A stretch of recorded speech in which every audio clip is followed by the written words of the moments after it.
Okay, so to start placing my purchase order, first I have to open up the current day's MRP report from the O Drive. And so this is a report that one of the buyers runs every morning to export the MRP requisitions to an Excel sheet.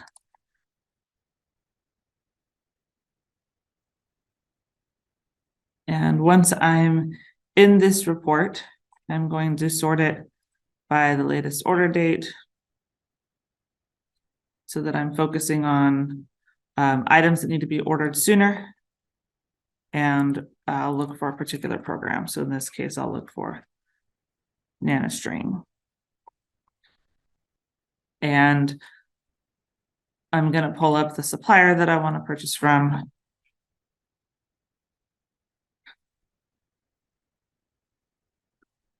And review this here. So this quantity is non-nettable in this field. So this means there's something in MRB. So I probably don't want to place this order without researching it. But this item looks like something I can order. There's nothing in the non-nettable inventory. So I copy the purchase requisition number over here.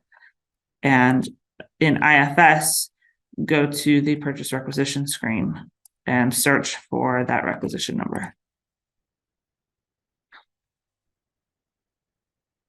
And at this point, I'm going to go ahead and select all of the lines on the requisition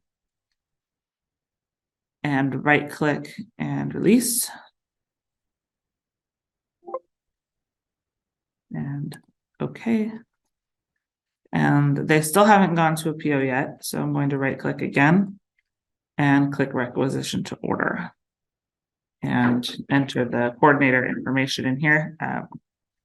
The buyer ID will default to those parts, and then create new is going to create my new purchase order.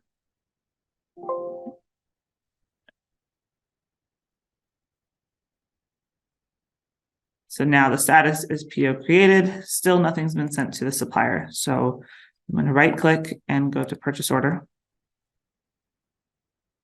And for the first line for any part number, I need to check this print part qual box so that if there are first article or any other requirements, they'll show up on the PO. So check that box and save.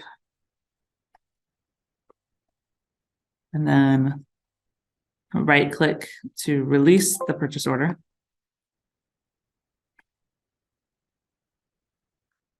Enter my password. And then the PO still hasn't been sent to the supplier.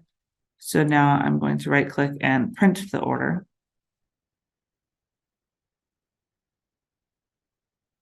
And I'll print it to PDF.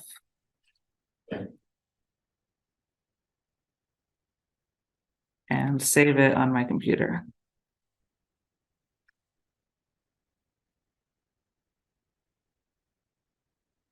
So now I still need to email this to the supplier.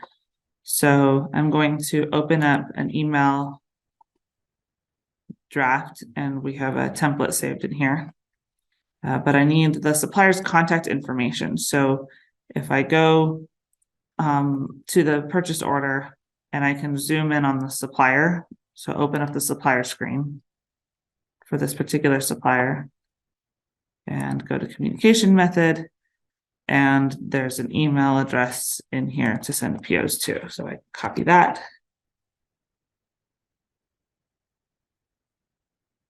Put that in my email.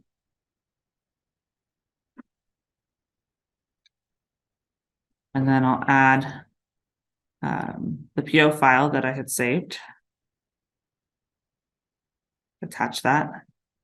And then add that PO number also to the email subject and to the body of the email.